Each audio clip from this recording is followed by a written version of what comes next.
Sir शिक्षा व्यवस्था में कुछ पारदर्शिता आएगी क्या? देखिए, पारदर्शिता ही तो लाने का प्रयास कर रहे थे धर्मेंद्र प्रधान जी। यहाँ कितने सारे ऐसे एग्जाम्स थे जिनको कि दबा दिया गया उसके पेपर लीक्स को। अपने पिताजी हार जाते हैं, पीछे रह जाता है बड़ा भाई, हमारा बच्चा आगे निकल जाए, जीत जाए। तो क्यों कि बच्चे का मनोबल ना हो, उसे जीत का एहसास हो, उसको इस बात का भरोसा हो कि अगर कहीं कोई कॉम्पिटिशन में जीतेगा। मैं इसमें वो पितृ समान भाव मिला, चलो चौका मार दें, इसी में है ना, बहती गंगा में हाथ धो लेंगे भैया हमारे यहाँ से विधायक जी को हमारे राष्ट्राध्यक्ष बनाया गया और राज्यसभा गए तो सीट खाली हुआ, तो इसमें चलो अब हम घुस जाए, क्यों नहीं उसी कैंडिडेट को। देखिए, आपने देखा कि जिस तरह से शिक्षा विभाग और केंद्रीय शिक्षा मंत्री धर्मेंद्र प्रधान के खिलाफ लगातार जिस तरह से छात्र उपद्रवी हुए, लगातार जो है वो इस्तीफे की मांग कर रहे थे, उस पर कुछ उसमें जो छात्र हैं वो पत्थर चलाने की बातें आई, लगातार छात्रों पर भी लाठियां चलने की चर्चा हुई। इसी बीच जब सीसीटीवी फुटेज निकाला गया, साथ ही उन्हें जो है वो पब्लिक डोमेन में डाला गया, तो इस पर कड़े जो सवाल जो है वो पूछे जाने लगे हैं कि किस पर कार्रवाई होगी और किसे जो है वो छूट मिल सकती है। इसी विषय पर बीजेपी के विधायक, बक्सर विधायक आनंद मिश्रा से सूर्य विहार की बातें हुई हैं। उन्होंने क्या कुछ कहा है वो बयान सुनिए।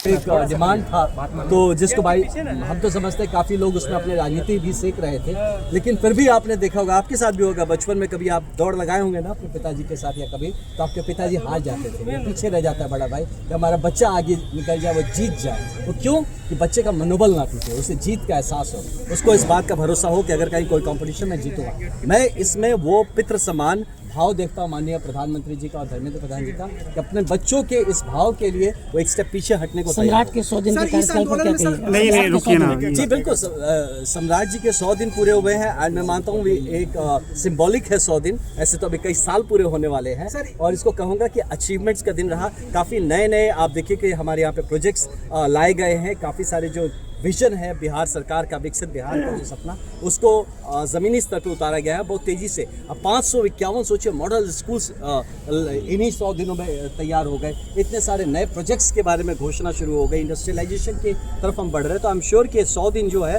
वो ये दिखाते हैं कि आने वाले कई साल बिहार की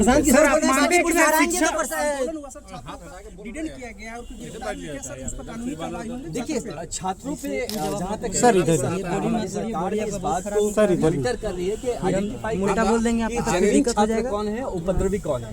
जो जेन्युइन छात्र उन पे कोई कार्रवाई नहीं होगी, जो उपद्रवी हैं उन पे जरूर कार्रवाई। सर, आप शिक्षा मंत्री ने बड़ा दिल दिखाया, आपको लग रहा है 2025 में 243 सीट पे मौका दिए गए, ये था ना भैया। अब एक सीट पे अचानक से ताकत कहाँ से आ गया? तो ये सब कहता है कि वो ना कि मन को बहलाने के लिए गालिब ख्याल अच्छा है। तो बांकीपुर की जनता कभी कंफ्यूज जनता नहीं रही है, लगातार उनको पता है कि बांकीपुर को क्या चाहिए और कोई किसी को बोला मौका मिला चलो चौका मार दे, इसी में है ना, बहती गंगा में हाथ धो ले कि भैया हमारे यहाँ से विधायक जी को हमारे राष्ट्राध्यक्ष बनाया गया और राज्यसभा गए तो सीट खाली हुआ, तो इसमें चलो अब हम घुस जाए, क्यों नहीं उसी कैंडिडेट को खड़ा किए बताइए तो, जो कि पिछले 2025 पे लड़े थे। यानी आपने गलत कैंडिडेट खड़ा किया था क्या 2025 में? क्या बात था, किससे कॉम्प्रोमाइज आपने किया था? और आज ये कैसा ललक है कि खुद अब विधायक बनने का सबको उनके लोग हमसे क्वेश्चन पूछते हैं, भैया लोग विधायक बनने के लिए पार्टी बदल रहे हैं, ये कर रहे हैं वो कर रहे हैं, तो वो विधायक बनने के लिए कितना हाथ पैर मार रहे हैं भैया? तो आपके लोग ऐसी बातें क्वेश्चन क्यों कर रहे हैं? इसलिए मैं मानता हूँ कि ये बस एक हनक है, सत्ता में आने का एक हनक है, विधानसभा में पहुंचने का एक हनक है, अपनी जो है ना अपनी महत्वाकांक्षाओं को पूरा करने का। लेकिन आई एम सॉरी, विधानसभा इस बांकीपुर के विधानसभा की जनता इस किसी कंफ्यूजन में नहीं है, उनको क्या चाहिए। सर, शिक्षा मंत्री ने बड़ा दिल दिखाया सर, जो नहीं है उसको लेके हम क्या बात करें? सर शिक्षा मंत्री ने बड़ा, मुख्यमंत्री से क्या लग रहा है सर, न्याय मिलेगा? देखिए न्याय तो पहले नहीं, अगर न्याय नहीं करना होता तो जुडिशियल इंक्वायरी क्यों कराई जाती है? पहले बात ये समझिए, है ना, सरकार अब हमारी सरकार है ना, ये बिहार हमारा है, इसका उत्तरदायित्व तो किसका? सरकार का है, विपक्ष का नहीं है। तो माननीय मुख्यमंत्री जो स्टेप उठा रहे हैं वो न्याय के लिए उठा रहे हैं, हमारी यहाँ पे न्याय व्यवस्था बनी रहे उसके लिए उठा रहे हैं, हमारी जो जनता हमारे लोगों के जिसमें भलाई हो उस बात के लिए स्टेप उठा रहे हैं। तो इसमें किसी को कोई संशय नहीं होना चाहिए कि बिल्कुल 100% न्याय मिलेगा। सर शिक्षा व्यवस्था में कुछ पारदर्शिता आएगी क्या? देखिए, पारदर्शिता ही तो लाने का प्रयास कर रहे थे धर्मेंद्र प्रधान जी।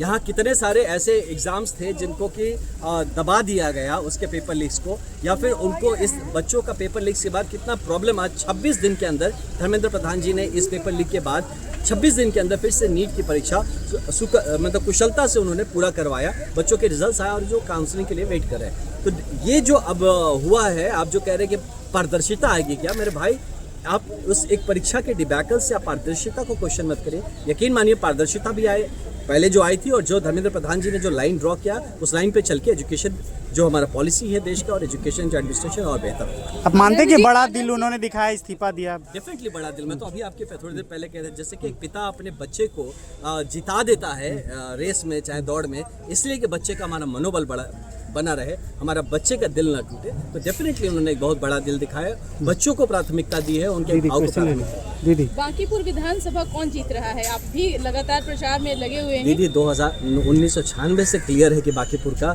चुनाव कौन जीत रहा है। इसमें जीत हार की बात नहीं है। आप ये पूछिए कि पिछली बार 52,000 से जीते थे, अब की बार का लक्ष्य क्या है? तो अब की बार में 80,000 से ज़्यादा का लक्ष्य लेके चल रहे हैं कि अब की जनता ज़्यादा से ज़्यादा मतों से भारतीय जनता पार्टी को जिताएगी। जिस कैंडिडेट को भारतीय जनता पार्टी की जिस कैंडिडेट को बांकीपुर की जनता ने जिताई थी, भारतीय जनता पार्टी ने उन्हें अपना सिरमौर बनाया, राष्ट्रीय अध्यक्ष का दर्जा दिया। तो इसलिए इसमें कोई शक या संशय नहीं कि भारतीय जनता पार्टी का कैंडिडेट हमारे नीरज सिन्हा भाई बांकीपुर से अब की चुनाव जीत रहे हैं। तो आपने बक्सर विधायक आनंद मिश्रा को सुना है, जो एक्स IPS भी रहे हैं। तो उन्होंने साफ तौर पे कहा है कि किसे मिलेगी छूट और किसे जो है वो कार्रवाई हो सकती है। उन्होंने साफ तौर पे सारी चीज़ों पे स्पष्ट बातें रखी हैं। साथ ही बांकीपुर उपचुनाव को लेकर भी उन्होंने बड़े दावे किए हैं। तो पूरी खबर को कैसे देखते हैं, कमेंट बॉक्स में आप अपनी राय दे सकते हैं। तमाम खबरों के लिए आप सूर्य विहार को फॉलो कर सकते हैं। धन्यवाद।